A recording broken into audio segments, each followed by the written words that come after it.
Hi friends, welcome back to my channel. నేను మీ వసంత మహేందర్. ఈ వినాయక చవితికి అందంగా ఎకో ఫ్రెండ్లీ గణపతిని పూజిద్దాం, పర్యావరణాన్ని పరిరక్షిద్దాం.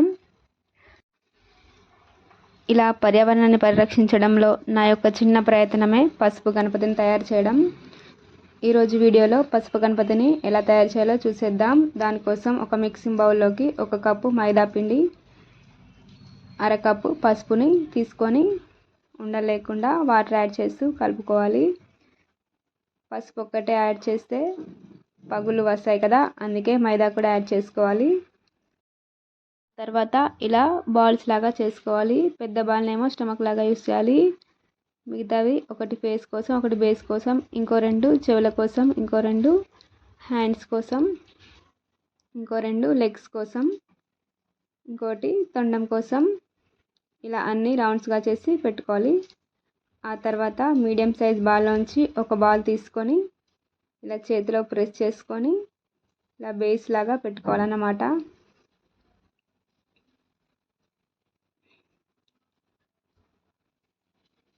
ఆ తర్వాత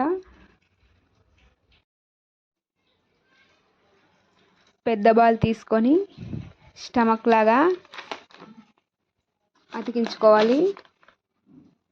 ఇది మధ్యలో కాకుండా చివర్లో అతికించుకోవాలి, వెనక బెండ్ అవ్వకుండా ఉంటుంది. ఆ తర్వాత చేత్తో వాటర్ తీసుకొని ఇలా ఫిల్ చేసుకోవాలి, ఊడిపోకుండా ఉండడానికి.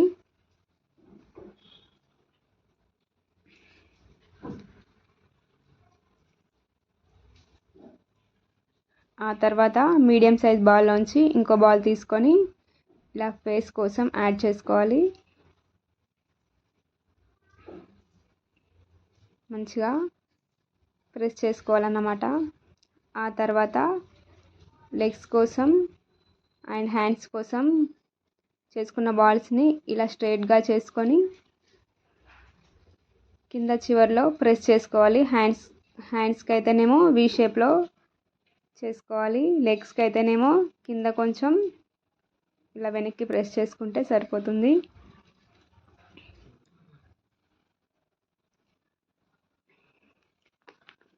మన ఇంట్లో ఏ శుభకార్యం జరిగినా ఇలా పసుపు గణపతిని పూజించుకోవచ్చు.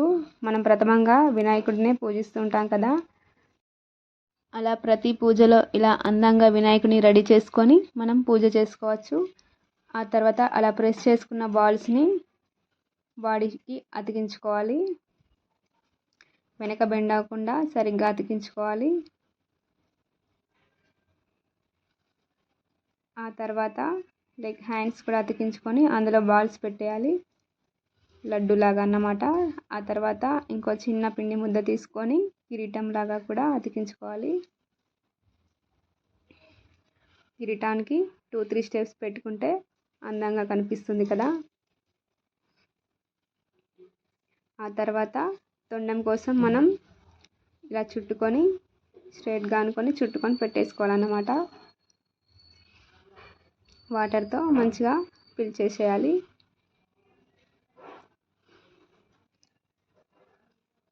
ఆ తర్వాత ఇంకో 2-3 స్టెప్స్ కిరీటం పెట్టుకోవాలి.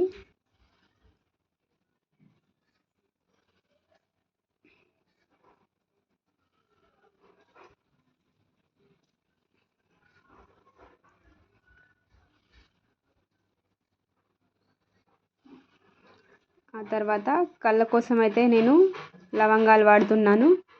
మీరు మిరియాలు కూడా వాడుకోవచ్చు, అది కూడా బాగానే కనిపిస్తుంది.